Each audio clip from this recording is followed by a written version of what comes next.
ಇದೆ. ಯಾಕಂದ್ರೆ ಹಾಗೆ ಇಲ್ಲಿ ಖಂಡನ ಸಭೆ ಅಂತ ಹೇಳಿದ್ರೆ ಮಾನ್ಯ ಸಚಿವರು ಖಂಡನ ಸಭೆ ಅಂತ ಹೇಳಿದ್ರೆ ಸರ್ಕಾರ ಬಂದಿದೆ ನಮಗೆ ಅಲ್ಲ, ಖಂಡಿತ ತಾನೆ. ಅದಕ್ಕೆ ಈಗ ಇನ್ನೊಂದು ಪ್ರಕರಣವನ್ನು ಅವ್ರಿಗೆ ಕೊಡ್ಬೋದು. ಖಂಡಿತವಾಗ್ಲೂ ಈ ಸಂದರ್ಭದಲ್ಲಿ ಮತ್ತೊಮ್ಮೆ ದಿನೇಶ್ ಗುರುಗಳನ್ನು ನಾವು ಸ್ವಾಗತ ಮಾಡ್ತಾ ಬಂದಂತ ಎಲ್ಲ ಬೇಕರಿ ಗಾರ್ಮೆಂಟ್ಸ್ ಮಾಲೀಕರಿಗೆ ಮತ್ತೊಮ್ಮೆ ಕೂಡ ಅನುಮತಿ ಇದೆ. ಆದ್ರೆ ಮಾರಾಟ ಮಾಡ್ಲಿಕ್ಕೆ ಮಾತ್ರ ಅನುಮತಿ ಸಿಗ್ತಾ ಇಲ್ಲ.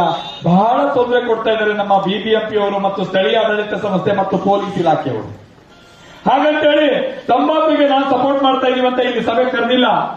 ನಮಗೆ ಅಷ್ಟು ಅವರಿಗೆ ಸಮಸ್ಯೆ ಆಗೋದೇ ಹೋದಾದ್ರೆ, ಆ ತಂಬಾಕಿನಿಂದ ಜನಗಳಿಗೆ ಸಮಸ್ಯೆ ಆಗುತ್ತೆ ಅನ್ನೋದೇ ಹೋದಾದ್ರೆ ಆ ತಂಬಾಕು ಮುಕ್ತ ಸಮಾಜವನ್ನು ನಿರ್ಮಾಣ ಮಾಡ.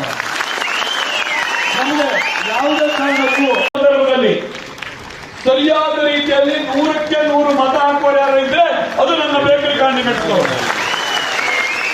ನನ್ನ ಬೇಕರಿ ಕಾಂಡಿಮೆಂಟ್ಸ್ ಬಿಡಾಕ್ತವರು ಯಾವುದೇ ಕಾರಣಕ್ಕೂ ಯಾವ ಟೈಮ್ನಲ್ಲಿ ಬೇಕಾದ್ರೂ ಅವರು ಯಾವ ಮನೇಲಿ ಪೂಜೆ ಇದ್ರು ಹೋಗ್ತಾರ ಇಲ್ಲ